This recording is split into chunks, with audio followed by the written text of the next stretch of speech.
Hi, everybody. This is my first iMovie production, and it's an interview with my landlord. This project's important to me because I also believe in climate change and that we all need to do our part to try and lessen our impact. The original interview was 26 minutes long, so obviously I had to do a lot of editing, and it's very obvious in some spots.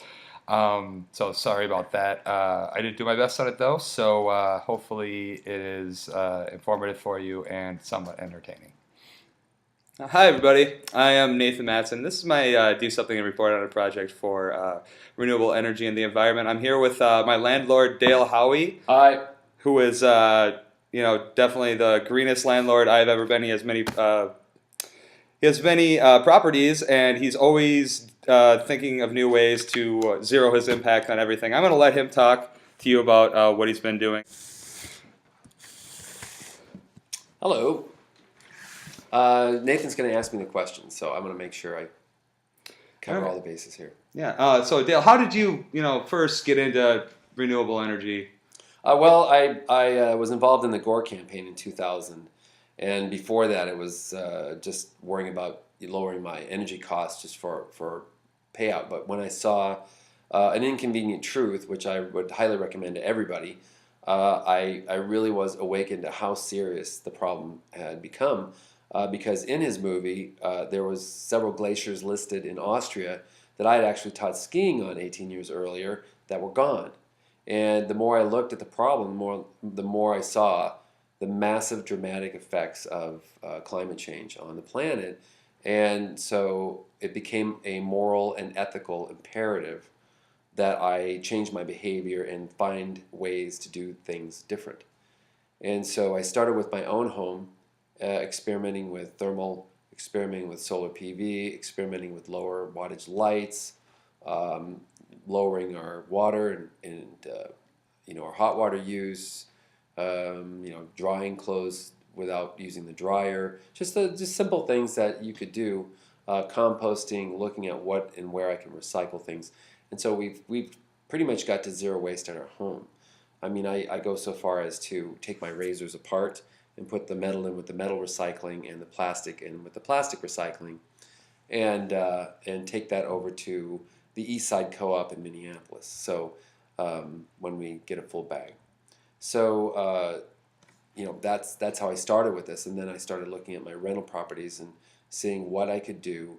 And the thing about all this is it can get overwhelming, and you can get kind of emotionally drained by looking at all the problems we face. And what can I do? Well, the average person eats 60,000 pounds of food in their lifetime. If I parked 60,000 pounds of food in front of you and told you to start eating, you would probably retch. You would probably not have any clue where to begin. I bet I could do it. Oh, you could probably start with a dessert. So I'd start with a chocolate, obviously.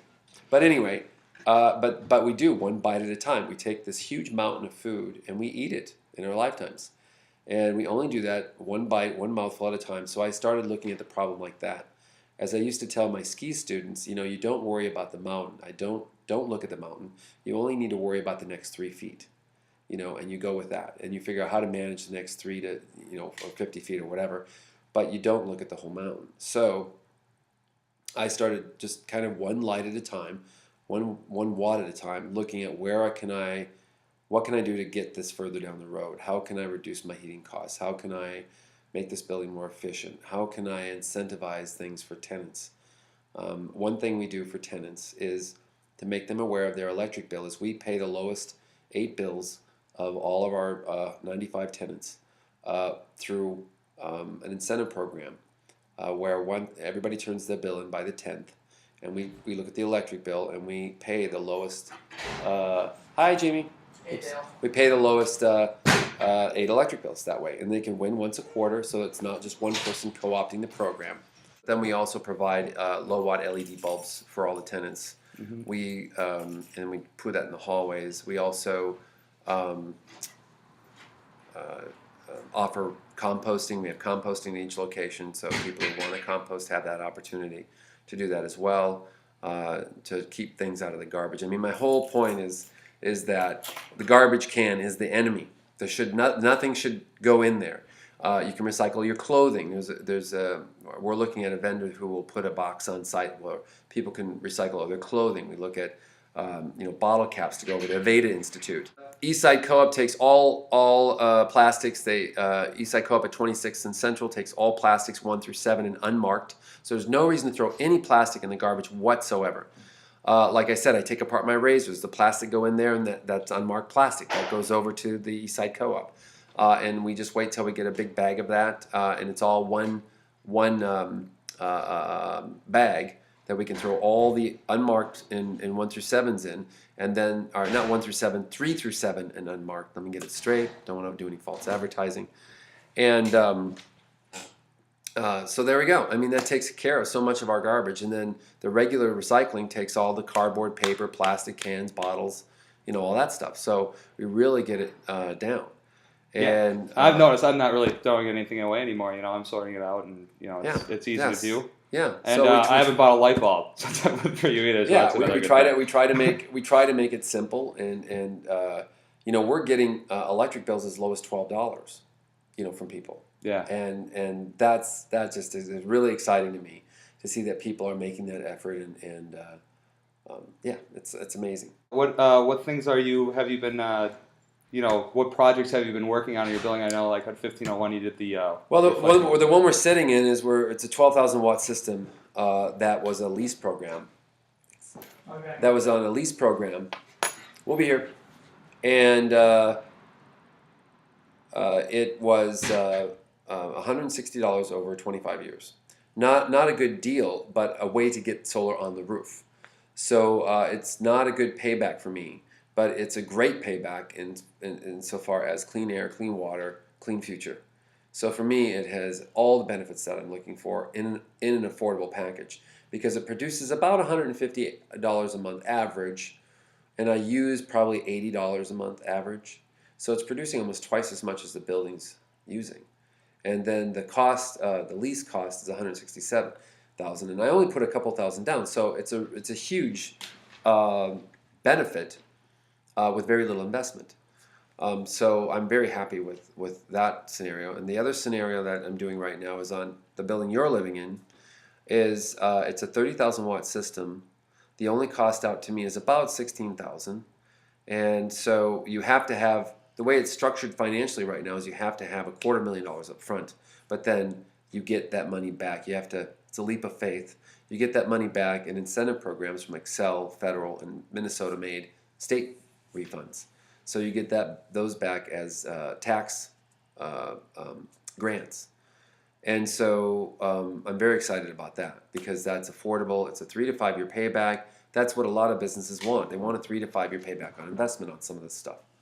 So they're making that happen in order to get this stuff done. In order for Excel to meet its obligations by state law to have X number of solar panels, they have to figure out a way to capitalize it, to incentivize it, to get businesses to do this. So, and that's what's happening, and that's how I'm able to do the building. And it will produce twice as much energy as the building is using. So that'll actually be, I'm my own utility company, and providing that energy back to the grid. I understand you have a system, at this building, solar panels. Would you mind taking us up and looking at it? Let's go upstairs and see what we've got cooking. Sweet.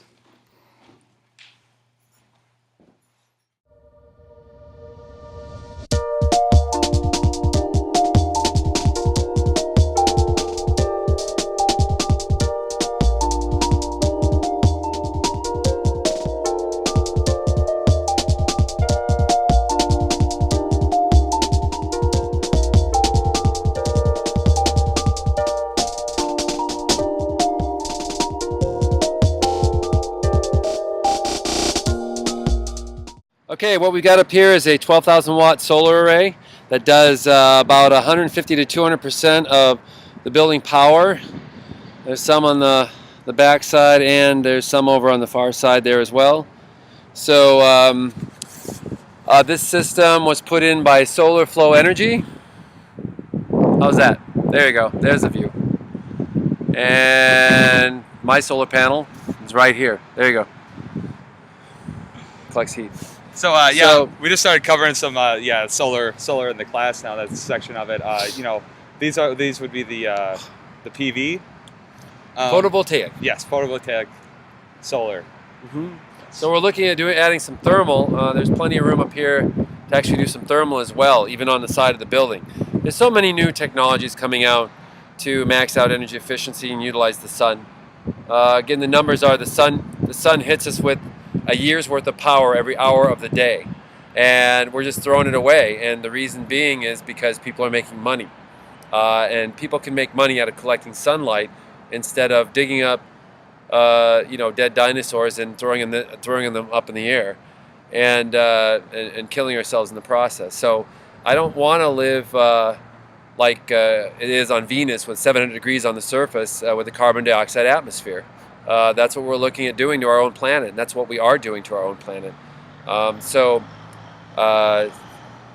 This is one way, and there's any number of ways to do it. The easiest way to do it is to not turn the light on in the first place, and maybe find a different. So there it is. There you have it. That's what I do. The potential of savings on some of this stuff are as follows.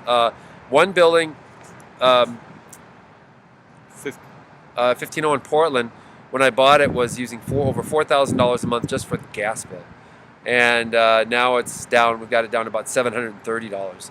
So even from a money standpoint, it's a huge gain to produce your own energy, to just conserve, and everybody wins.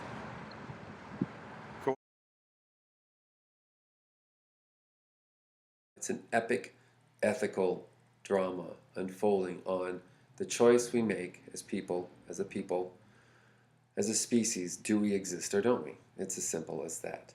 Do we go viral and eat up our host and extinguish ourselves? Or do we live on and see where this story ends? I don't want the story to end with my life or my daughter's life. I want it to keep going. So it's a matter of, do we want to see this story end by our own greedy tendencies, or are we going to think our way out of this? And that is our challenge. Let's have fun with this. Let's challenge ourselves to think out of the box and then recycle the box.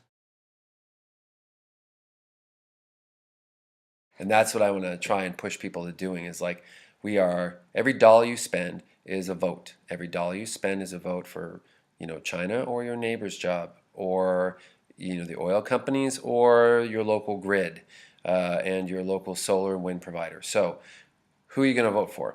Do you want to have a future or not?